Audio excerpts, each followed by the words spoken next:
And in your profession, you're going to be on a journey. You're on a journey right now. For me, like I said, I was born in the southern part of Germany in a city called Augsburg. You can look it up sometimes. When you Google it, it will come up. It's a 2,100-year-old city in beautiful wedge between two rivers. And it was founded by Roman soldiers a long time ago. They figured it was a nice place to put a garrison, and they settled there and started their establishments. The time that I was born was 5 years after World War II ended. And I'm sure in history you studied about World War II and all the trouble that we caused in Germany for the world. I started school just like anybody else at age 6. At age 14, in 8th grade in those days, we had to decide what profession we're going to get into. I wanted, well, first of all, when I was very young, I wanted to be a jockey, meaning racing horses, riding horses. Well, by 2nd grade, I was already too tall, so that went out the window. I still have a love for horses, but I couldn't do it as a profession. So then I decided I wanted to be a baker, and got an apprenticeship program lined up as a baker. And then a month before I was supposed to start, the owner of the bake shop passed away, he died, and they closed the bake shop, so I didn't have an apprenticeship. Then because of a teacher who really cared, he went to bat for me, mentored me, and I got an apprenticeship as a chef in a hotel apprenticeship program. And for 5 years, I studied and learned the basics and worked my way out of the apprenticeship, passed the final exam. After that, I went to Switzerland, worked there for a while. Then I came back to Germany because I wanted to be back closer to my family, and worked in the mountains in a resort in the southern part of Germany. Then I had an invitation by the German government to come and serve in the military. It wasn't really an invitation, they just said you come to the military now. So I spent a few years in the military, and after that I went back in the industry. And for the first time, I always having a desire to come to the US. I went to the US and went to college in 1974. Then during that time, I got married. Then I had one child, my daughter. She was born during that time. And after I finished college, I went into the southern part of the US, in Nashville, Tennessee. And I worked for a company, for a number of companies. And then I had enough of the US for a while, and I went back to Germany. Took my family and moved there. From there, I worked as an executive chef of a hotel and conference center, and learned more management, and then went back to school for 3 months, and then I got a certified master chef program. And from there, the career led me back to the US. Worked 4 more years in the industry, and in 1988 started a brand new career, then going into teaching. Started as a teacher at Johnson Wales in our Charleston campus.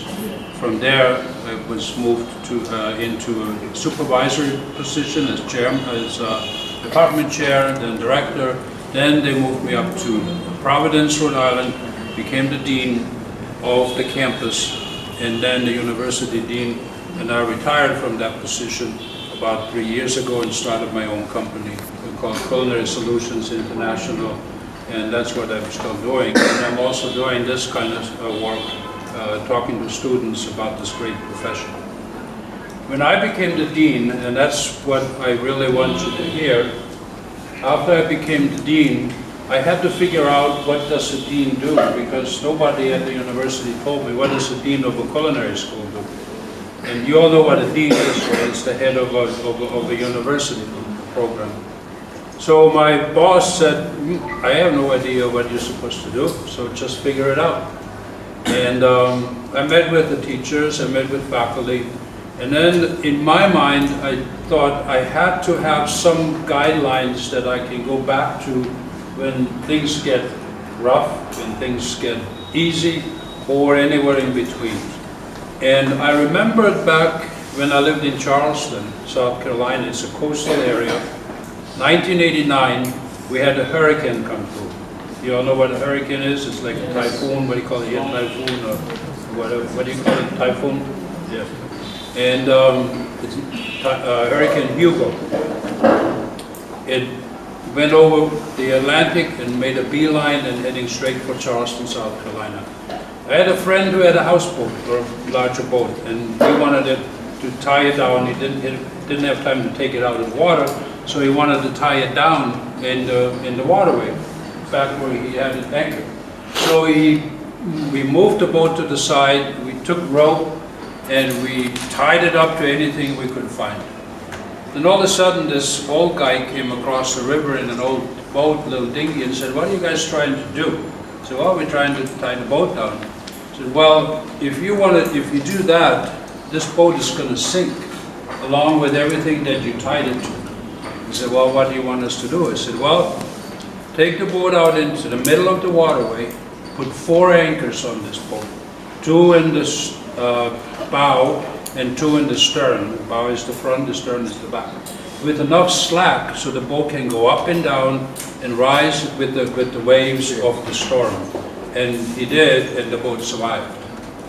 So then I started to think back on that. You can apply that to anything that you do, anything that you can do. So to me, and these are the 4 anchors that are very, very important. If you want to write them down, it's great. If not, we can send you the PowerPoint later. The first anchor that you need to throw out or have in your life is what I call the anchor of confidence. And that is to master the basics. Mastering the basics is true in any part of your life. You have to identify, first of all, the basics of who you are, when you, especially in your age. Define who you want to be as a person. What is your integrity? Are you trustworthy? Are you a person of character that people can count on? And you develop those traits with that anchor of confidence. What is your faith? I know a lot of people, we don't want to talk about religion, but to me personally, my personal faith is very important. It has guided me toward all these things that I always can come back to. To me, prayer is very important. I don't know what your beliefs are, but I'm just telling you what my belief is.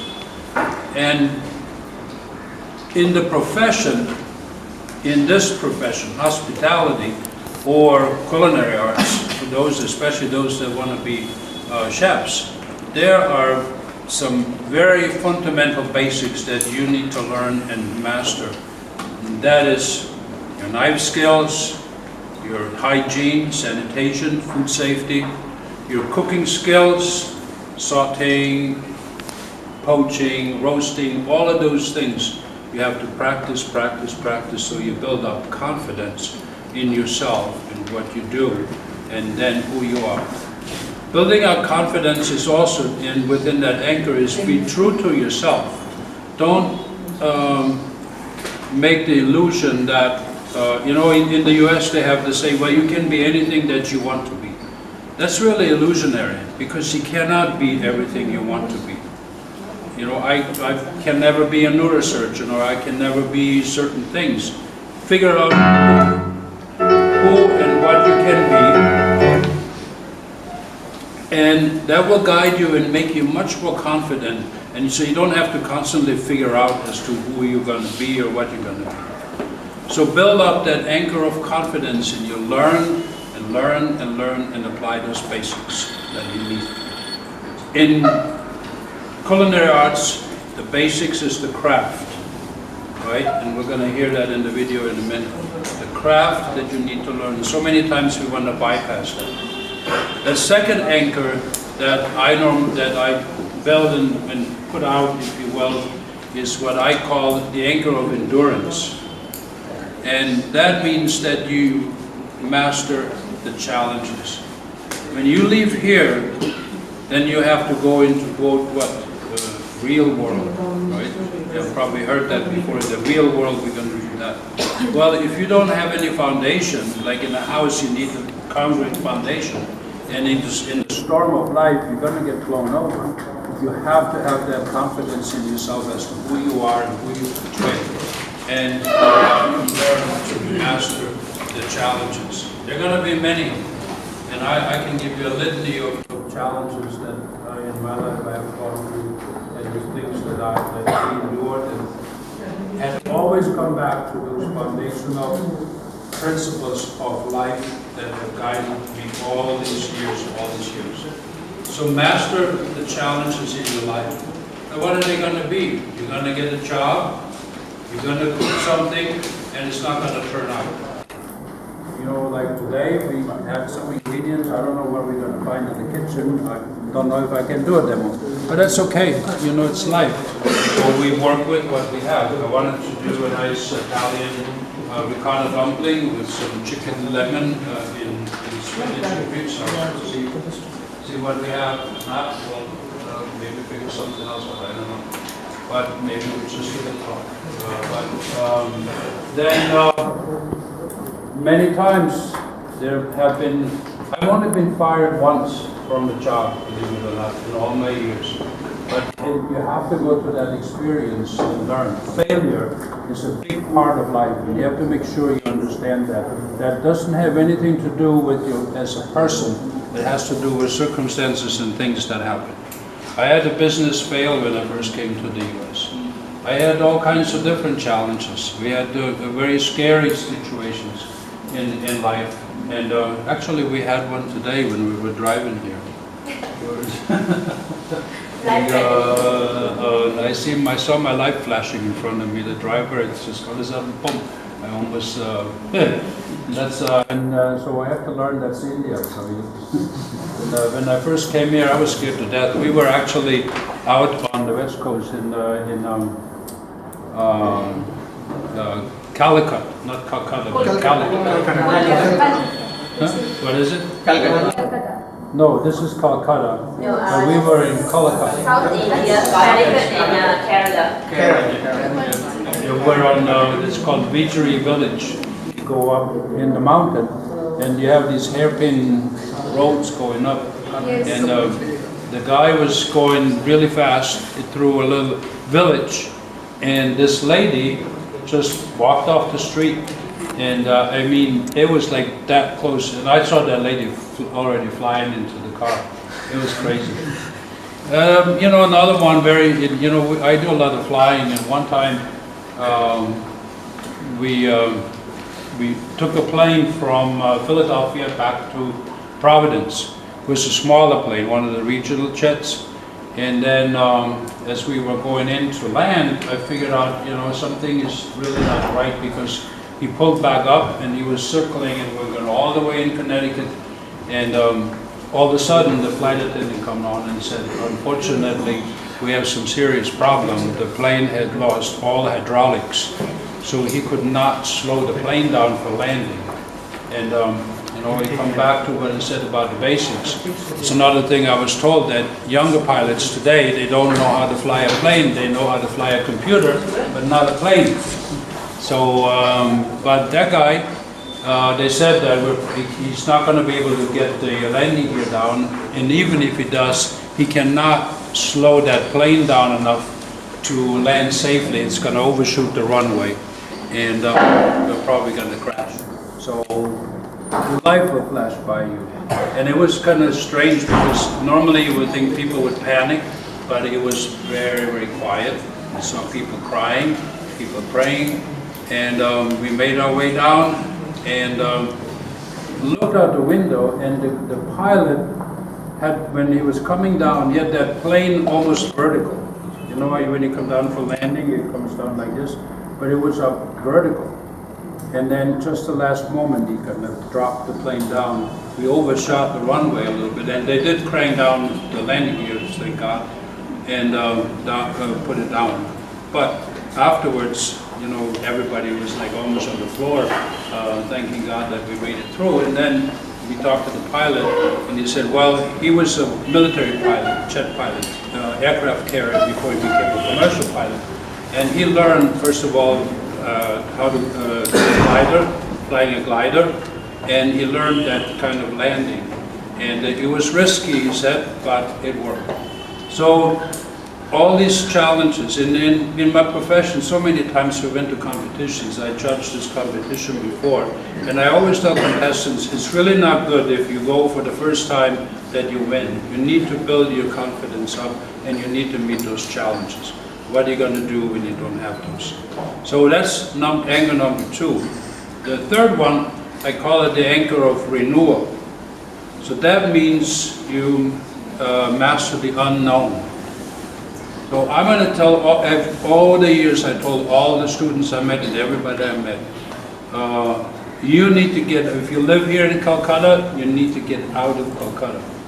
If you live in India, in this profession, you need to get out of India and see other cultures and other people.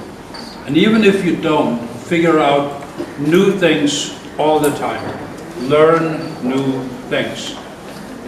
You know, this the cell phone for me, that came, I mean, when I grew up, we didn't even have a telephone. We had no telephone and we had no TV. Probably was a much better life. We had the AM radio, and we had very little in terms of communication. We always played outside, and we had a good time. And but you learn new things as you go along. I had to learn, you know, computer skills. Nobody ever taught me. And that's what you need to do as well when you get out in your profession. Learn new ingredients, learn new cuisines, develop new flavors, and different cultures. I remember when I first started coming to Asia, and the shock that I saw with how people actually live, and also what they eat. The first time I came to Singapore, but then I got out into a little bit more less developed country. I went to Cambodia, and the first week I was there, I said, I want to see where the people live and what they do and eat.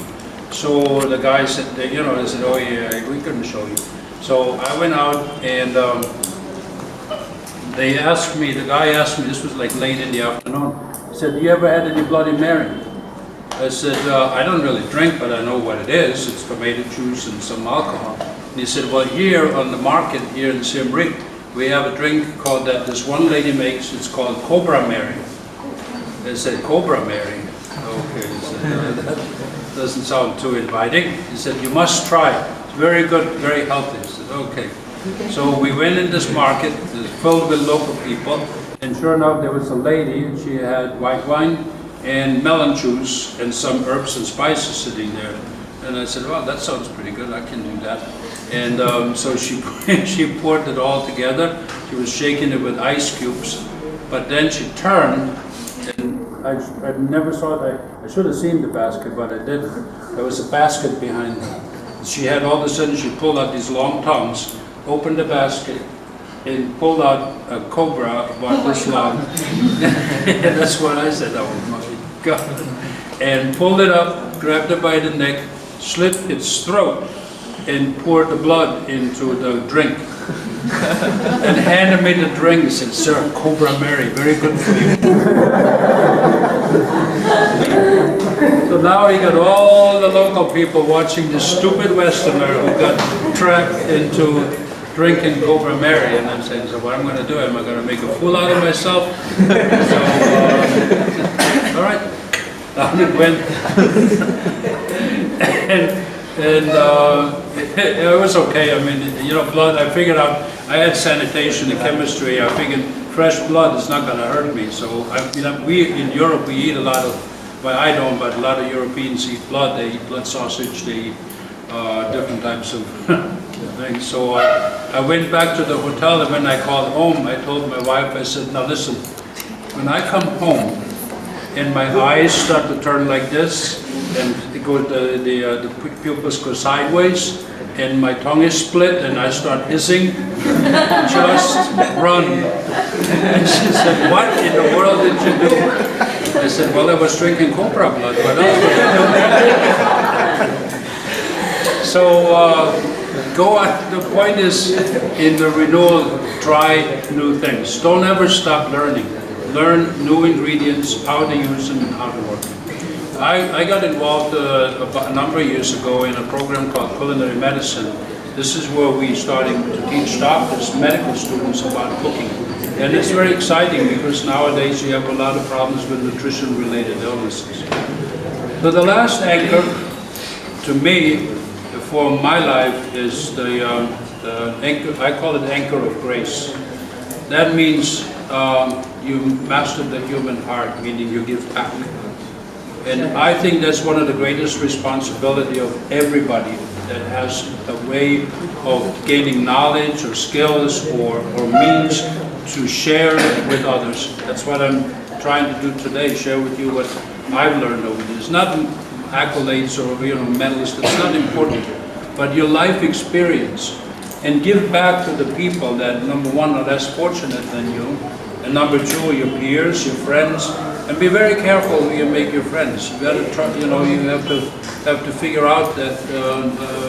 And by the way, coming back to the challenges, you will get hurt by friends, by family. There's no way around it. And you have to learn also to let go. That's the human heart. You have to let go, and you have to learn to forgive and get over. Because if you don't forgive, and especially also yourself, if you fail, like when you cook something, for example, it's artistry. So whatever you send out to a person, a piece of you goes with you. Whatever you put on that plate, that's a piece of you goes out to that person. And you have to make sure that you understand not everybody's always going to like it and it's going to fail.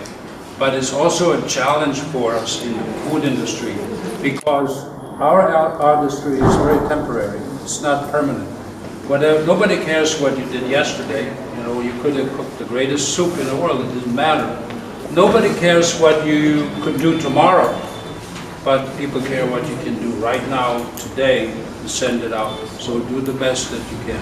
So the human heart that's very, very important to give back and make sure that you become a greater part of this universe and do your contribution to this great profession. I love this profession of giving back and cooking because it provides pleasure to people in an unprecedented way that you can't do any other ways. It's the greatest, greatest thing on earth. So I'm going to show you a short video about Johnson Wales.